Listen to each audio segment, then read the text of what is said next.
दोस्तों, मथुरा के नीम गांव के पास घने और वीराने कटीले जंगलों में जब सुबह पहली किरण के साथ चरवाहों की नजर झाड़ियों के पीछे पड़ी तो उनके रोंगटे खड़े हो गए, क्योंकि वहां जमीन पर खून से लथपथ एक नौजवान का शव औंधे मुंह पड़ा हुआ था, जिसकी गर्दन पर धारदार हथियार से इतने बेरहम वार किए गए थे कि देखने वालों की रूह कांप उठी। हवा में फैले सन्नाटे और खून के ताजा निशानों ने चीख चीख कर गवाही दी कि यह कोई सामान्य हादसा नहीं है, बल्कि यह ठंडे दिमाग से रची गई एक खूनी और सुनियोजित साजिश का नतीजा है। ठीक उसी वक्त कुछ ही दूरी पर एक बदहवास माँ अपने बेटे के इंतजार में दरवाजे पर टकटकी लगाए बैठी थी, जो पिछली शाम यह कहकर घर से निकला था कि वह संस्कृति यूनिवर्सिटी जा रहा है और कुछ जरूरी काम निपटा कर जल्दी लौट आएगा। लेकिन जब पूरी रात बीत जाने के बाद भी उसका मोबाइल लगातार स्विच ऑफ आता रहा और वह घर नहीं लौटा, तो परिवार की घबराहट तो स्वाभाविक है कि बढ़ जाएगी। आंसुओं में उनके बदल गई है घबराहट। बदहवास होकर पुलिस थाने पहुंच गए। पुलिस ने जब लावारिस लाश की शिनाख्त के लिए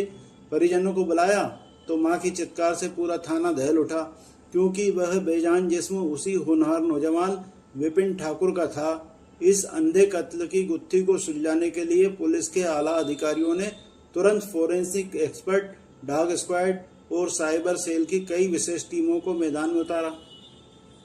लेकिन शुरुआती पड़ताल में न तो कोई पुरानी दुश्मनी सामने आ रही थी, न ही कोई लूटपाट का कोई सबूत, जिससे यह पूरा मामला एक रहस्यमय पहेली बन गया। जांच आगे बढ़ी तो सर्विलांस टीम ने मृतक के मोबाइल की कॉल डिटेल, रिकॉर्ड्स और सोशल मीडिया गतिविधियों को खंगालना शुरू किया, जहां साइबर सेल की नज़र इंस्टाग्राम के एक हालिया और बेहद संदिग्ध इनबॉक्स चैट पर जाकर रुक गई। कत्ल वाली शाम विपिन के अकाउंट पर एक गुप्त संदेश आया था, जिसमें लिखा था, आज मिलने का बहुत मन है, आ जाओ। और जैसे ही पुलिस ने मोबाइल टावर लोकेशन की कड़ियों को उस चैट के समय से मिलाया तो साफ हो गया कि संदेश पढ़ते ही विपिन की लोकेशन गोवर्धन के पड़ारी गांव की तरफ तेजी से बढ़ी थी और उसी इलाके के पास पहुंचकर उसका फोन हमेशा के लिए खामोश हो गया था। पुलिस ने जब इंस्टाग्राम आईडी के पीछे छुपे चेहरे की पड़ताल की तो शक के घेरे में एक विवाहिता महिला आ गई,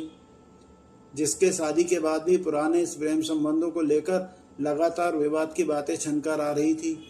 पुलिस टीम ने जब घेराबंदी कर उस महिला को हिरासत में लिया और थाने के बंद कमरे में मनोवैज्ञानिक तरीके से पूछताछ शुरू की, तो उसने पहले तो पुलिस को गुमराह करने की कोशिश की। हर मुमकिन कोशिश करने के बाद जब पुलिस ने डिजिटल सबूत और टाइम